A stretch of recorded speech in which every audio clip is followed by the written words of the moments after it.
Welcome to Get a Clue Casual Gamer, where we get a clue, C-L-U-E, about a game. C stands for components. What am I going to find when I open this box? L for length. How long does this game take to play? U for uniqueness. Does this remind me of any other game? And E for ease. How easy is it to learn, teach, play? How easy is it to find? How easy is it on your pocketbook? Now, I just realized that I hadn't checked something, but yeah, it's what I expected. I didn't realize that I had not done a video on this game as of yet, and when I opened it up to prepare for the video, I realized that my cards were still in cellophane, and I'm here like, but wait a minute, I play this quite a bit. Have I been playing somebody else's copy of it? But who else's could have been? Then I remembered that I play it a lot on the app on my phone. So it was kind of like, oh, okay, makes sense. Because I can play it on my own without having to have somebody else.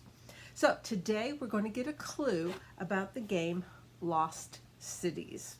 I'm going to try and not touch this little, it's kind of like a TV tray, and so I've noticed the last few videos have jiggled a little because in my last house, I was on this dining room table, which was very sturdy and steady. But here, my games are in an upstairs bedroom.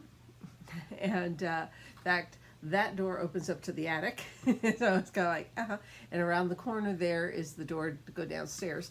So it's, I don't have a sturdy table right now up here. So I've got this oversized TV tray type thing. And it kind of, if I touch it, it jiggles. Yeah, jiggles. So anyway, so today we're looking at Lost Cities. Lost Cities is a Cosmos 2-player game, okay? And it's also, the designer was Reiner Knizia. And let's get a clue about this game, the Lost Cities card game. There's a board game, there's all kinds of other stuff, but this is the Lost Cities, the card game. Lost Cities, the card game. Okay? So, components. What are you going to find when you open this box? Well, obviously you're going to have the rules, and then you're going to have a board. And nowadays, this game came out in 1999. It has been around for over 20 years. Very popular game, very simple game, very casual game, and it for all these years has had a board that looks like this with these 5 colors. But the more recent edition adds a 6th color, so that, actually I'm going to turn it around so the shell is right side up, a 6th color, so that if you want to make it a little bit more competitive, a little bit more longer game or whatever, you can use the 6-sided instead of the 5-sided. But you have the board, and then you have a deck of cards, oversized cards. These are not tarot size. These are oversized. Well, actually, these are tarot cards. These are much larger than the normal poker deck, and they come in the 6 different colors that were on the board. Blue and red and purple and kind of like white and yellow, gold, whatever, green, and then there's the purple. But anyway, and they come in numbers 2, 3, 4, 5, 6, 7, 8, 9, 10, I believe. Goes from 2 to 10. And that's it. Those are all the components in this box. So let's get more of a clue about this game. Length of play is a quick game. Manufacturer says 30 minutes, and yeah. In fact, once you know the game really well, and you could, if you're playing with the right person, you could get this done in 15-20 minutes easy. But 30 minutes, I say 30 minutes. So it's a lighter game. It's a quick game. And it's pretty, beautiful colors. So that's the length, 30 minutes. U for uniqueness. Okay. Um, it's kind of, it's not set collection, but it's kind of like hand management, the game itself. Um, the whole premise of the game is to get the majority points on any color, on any one color, and you get points by how many cards you have on your side of the board. Two players, this would lay down between the two of you, and one would be putting like their green cards on one side and somebody else on the other side if they choose to do green as well. There are cards that double, but the moment, here's a weird thing about it. The moment you place your first card of that color down, you instantly have a negative 20. And what you're trying to do is get enough of the, let's stick with green, enough of the green cards to add up to more than 20 points to start in the getting into the positive numbers. There are also cards for each color that have these little handshake type thing. And if you play one of these before you play your first number card of that color, then everything will be doubled, including, that negative 20 becomes a negative 40. And there's, I think, 3 of each color. So if you actually, you could literally, if you wanted to, put, it'd be negative 20, negative 40, negative 60, negative 80 to begin with.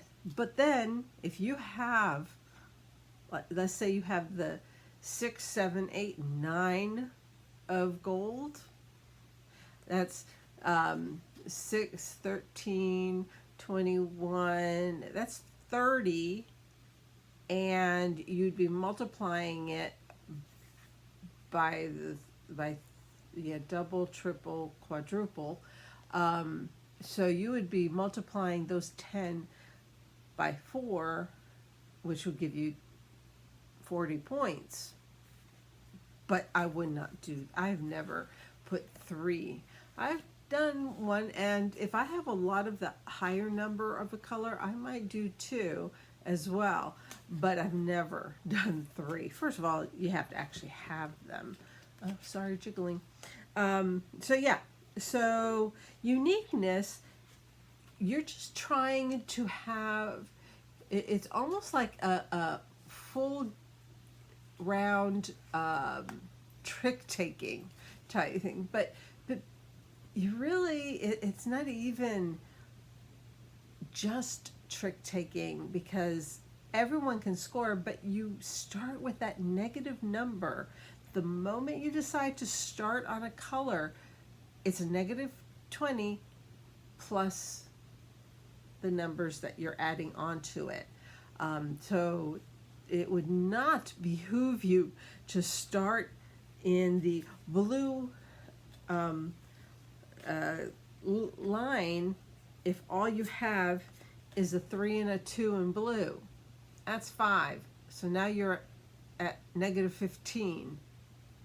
But if you have the 8 and 9, that's 17. That's almost breaking even, and take the chance of getting one more blue card and you would be in the positives. It's a tight game. It's not usually do you have a lot of points, because you start off with that negative. And every row, every color that you choose to start, you get that negative 20. But other than that, it's just putting down cards and adding the total of them minus 20. That's the game, basically. So uniqueness, I don't know of another game. Do you know of a game that starts with negative points? None come to mind for me. But games where you're trying to have the higher or the most of some color number, Yeah, there's a lot of games like that. But this is a very light, very casual, very easy to keep track of game. So that actually takes us to E, easy. How easy is it to learn, teach, play? How easy is it to find? How easy is it on your pocketbook? Well, the rules are here. I see it. A little blurb about Reiner Knizia, the game designer. This is a scoring example back here. That's not even play. You have preparation, the object of the game, and the whole rules on how to play the game is this down here and this. And then this is the end of the game and scoring. That's it. It's a very easy game, very family friendly. If you have kids who you're working on them learning how to add and subtract, might be a good game for you. Simple, big cards too, so let's see, easy to find. I thought it would be easier than it is. I went to miniaturemarket.com and I went to gamenerds.com, and they're both sold out. They're out of stock. Now their price is $14.50 when they have it. So that's ease on the pocketbook. This is a very inexpensive game. I did find it on Amazon, and Amazon has it for $14.99. So again, it's a very affordable game. You pay more for Sorry and Trouble and some Uno decks than $15 for this game.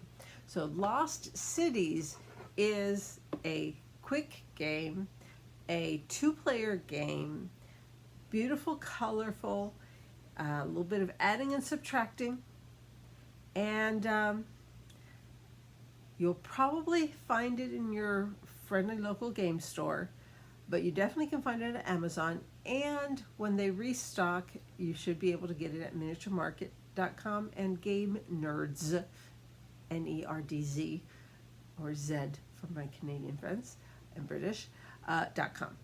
But Amazon has it for $15. And there you have it. You got a clue about the game Lost Cities. Until next time, happy gaming and God bless you and your family. Bye.